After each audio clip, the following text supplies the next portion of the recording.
So what did you do yesterday? Quite a few things. What I did yesterday evening was watch 4 episodes of Mystery Science Theater 3000, a quadruple feature. Yeah, I got you beat. Oh, Yes, I watched 9 movies yesterday. I woke up at 4 a.m. and I didn't go to sleep until midnight. And all I did all day long was watch movies. One movie after another on Netflix. you watched 9 movies yesterday. Total of 9 movies, yeah. You've got unlimited online with a Netflix account. Yes, it's unlimited online and it's still free right now. So those were 9 free movies. That's nice. So Do you want to list them? I don't think I Let me can. rephrase. Are you able to list them? I don't think I'm able to list them all. You can try. I'll give you partial credit. Oh, I saw Catalina Caper, the Hellcats, the Starfighters, and Red Zone Cuba.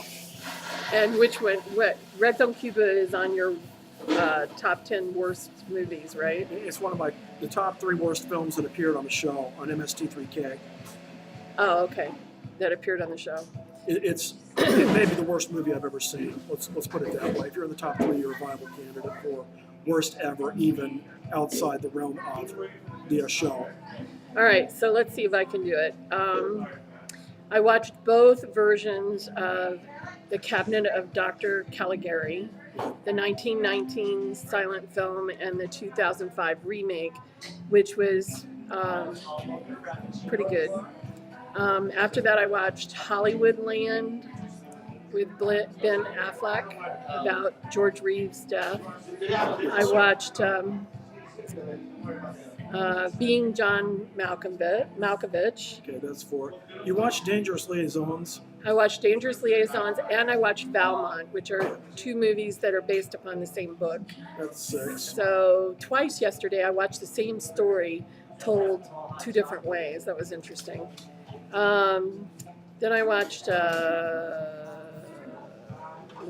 last movie I watched was No Way Out. What did I watch in between? That's I watched The Craft, which was crappy. That's 8. And, Canadian Bacon. And that's 9. Yeah. I named them all. So congratulations. And I'd watched about half of them before. So if we sat here and tried to talk about all the movies, we would basically be here all day. So what was your overall experience watching 4 bad MST3K movies in a row?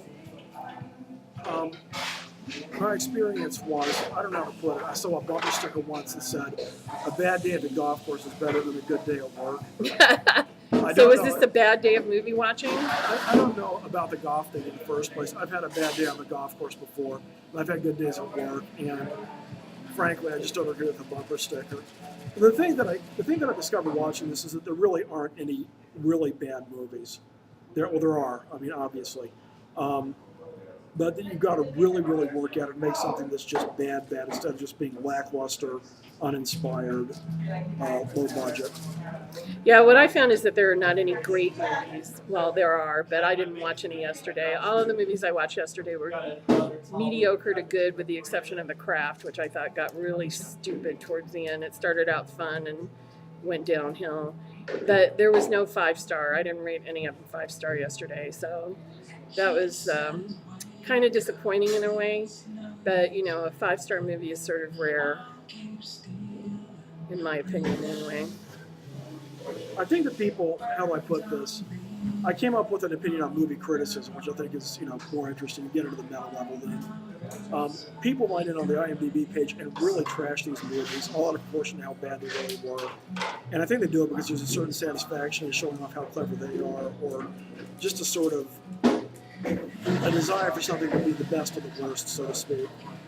Yeah. The way you hear every, that commercial for Nike, they're in a barber shop, and this guy's talking about running backs, and everyone he names, starting with, I don't remember whom, all the way through the present, is the, quote, greatest ever, close quote. Oh, yeah. And some guy busts him saying they couldn't all be the greatest. No, what I think of is everybody always tries to outdo each other with their woe stories. Uh-huh. Oh, that movie was bad. Oh, I lived through a worse one, that kind of thing.